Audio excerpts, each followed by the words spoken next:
El desamparo en la adolescencia, desamparo en todos los órdenes de la vida de esta adolescente, desamparo familiar, primero, puertas adentro con esa madre y ese vínculo que ellas tienen, esa madre un poquito retirada de su rol, víctima, como decía, por supuesto de cuestiones propias, imagino, pero también de ese contexto donde es difícil tener un buen trabajo, donde mucha gente, la única manera que encuentra para resistir los embates de un sistema que cada día te expulsa un poquito más hacia afuera, lo que hace es aislarse, se retiran, no juego más, ¿no? Y eso obviamente tiene un impacto tremendo en un adolescente de 17 años que desde ya necesita tener una familia, tener una madre, tener un referente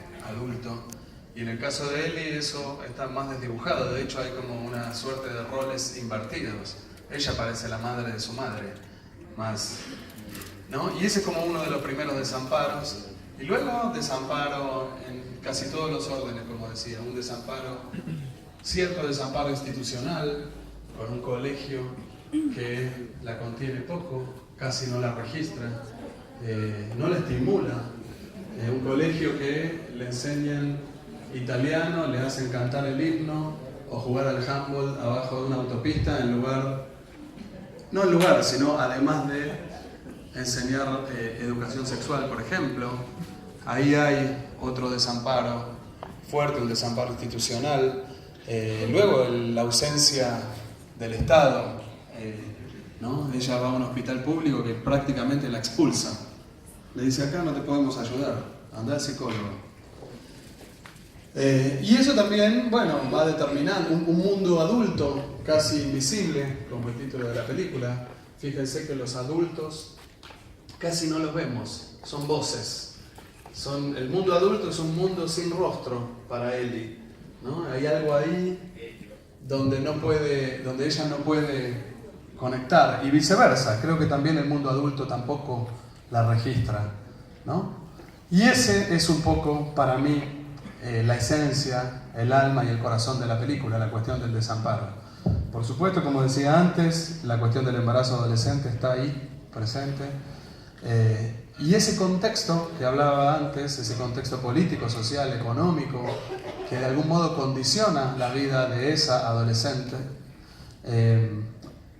también ahí tenemos que mencionar el contexto de ilegalidad del aborto, por supuesto, ¿no? Las decisiones que el personaje toma, las cosas que tiene que hacer, serían diferentes si el aborto, por ejemplo, estuviera legalizado, ¿no? y fuera accesible para todos. Y acá, en algún momento se puede abrir una charla respecto de este tema.